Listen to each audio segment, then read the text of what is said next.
नमस्कार दोस्तों। आज के इस वीडियो में मैं आप लोगों के लिए एक नई भर्ती के बारे में जानकारी लेके आई हूँ और ये जो भर्ती आपको सामने निकल के आई है वो आपकी आई है भारतीय डाक इंडिया पोस्ट की तरफ से। ठीक है, और ये जो वैकेंसी निकली है ये आपका 3 पोस्ट, ठीक है, 3 पोस्ट की निकली है। पहला है आपका जीडीएस जिसे हम ग्रामीण डाक सेवक भी कहते हैं, दूसरा है आपका बीपीएम और तीसरा है आपका एबीपीएम। ठीक है, तो कितने वैकेंसी निकली है, कब इसका अप्लाई डेट होगा, कैसे फॉर्म भरना है, इसका फॉर्म फीस क्या होगा, इसका क्वालिफिकेशन क्या चाहिए, योग्यता क्या मांगा गया है, इसका सिलेक्शन चयन प्रक्रिया क्या है, इसका सैलरी क्या होगा, कितने परसेंट वाले इसे फॉर्म भर सकते हैं, अब पिछले साल कितना कट ऑफ इसमें मांगा गया था, कितना आया था, ये सारी ही जानकारी मैं आपको इस वीडियो में देने वाली हूँ।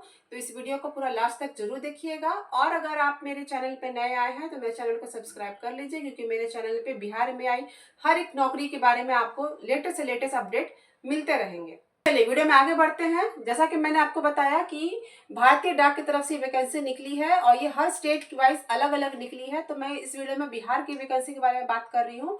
तो बिहार में टोटल जो आपका निकला है वो निकला है आपको 2558। ठीक है, और जो टोटल ऑल ओवर इंडिया जो निकली है वो आपका निकला है 44,288।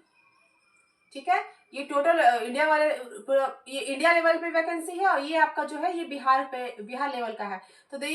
तो जैसा कि आप देख पा रहे हैं ये जो वैकेंसी है बहुत अच्छी खासी बिहार में वैकेंसी निकल के आई है। इसका जो अप्लाई डेट है वो आपका आज से ही चालू है, 15 जुलाई। ठीक है, 15 जुलाई से लेके इसे आप 5 अगस्त तक भर सकते हैं। ये 20 दिनों का टाइम आपको दिया गया है, तो आप थोड़े से भी इच्छुक हैं, भरना चाहते हैं तो इसको जरूर भरिएगा।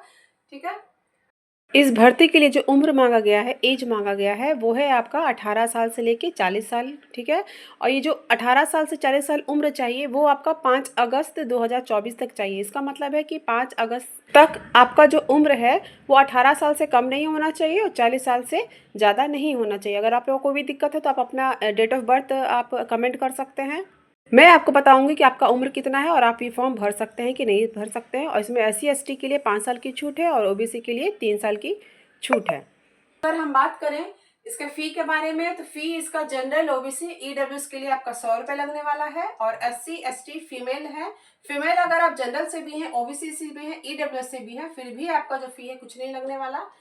अब अगर हम क्वालिफिकेशन का बात करें तो देखिए योग्यता में इसमें बहुत बेसिक चीज मांगा गया है जो कि है आपका 10th पास। ठीक है, और 10th पास मांगा गया है तो इसमें कोई भी परसेंटेज का मांग नहीं है कि आपका कितना परसेंटेज है, जितना भी है आप सिर्फ 10th पास है तो आप ये फॉर्म भर सकते हैं।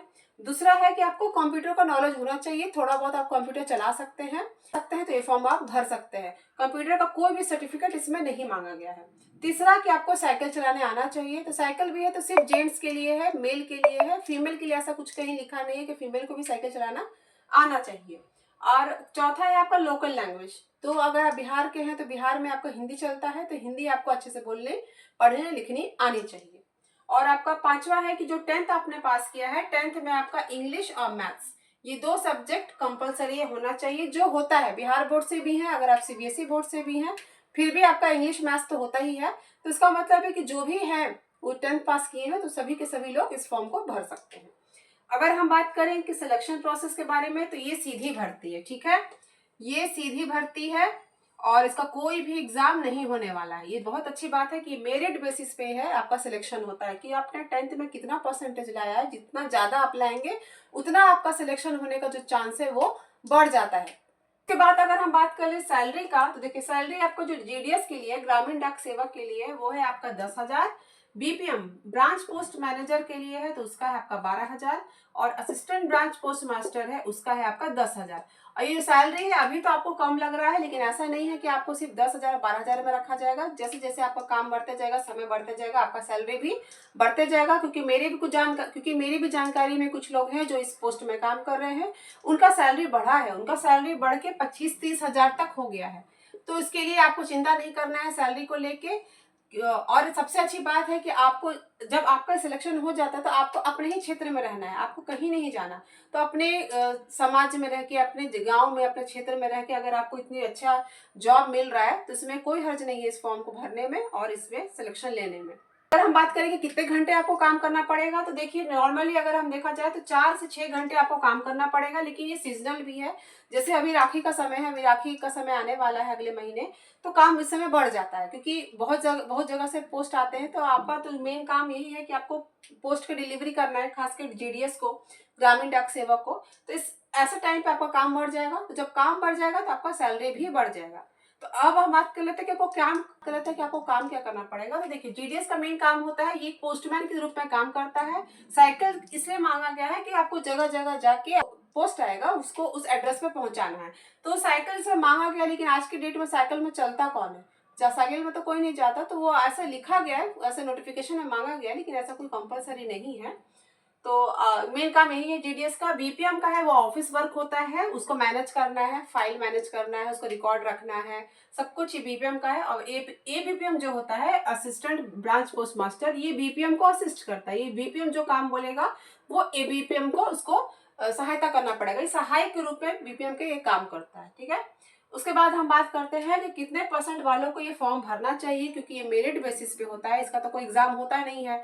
तो जब ये मेरिट बेसिस पे है तो ज्यादातर तो देखा जाएगा जिसका 75% से ऊपर है, 80% से ऊपर है, वही इस फॉर्म को भरेंगे तो अच्छा है। हालांकि मैं कहूंगी कि 100 रुपये फीस है, फीस में कोई दम नहीं है। 100 रुपये तो वैसे भी लोग पिज्जा खा के और बर्गर खा के भी उड़ा देते हैं। तो फॉर्म को भरने में क्या हर्ज है। हो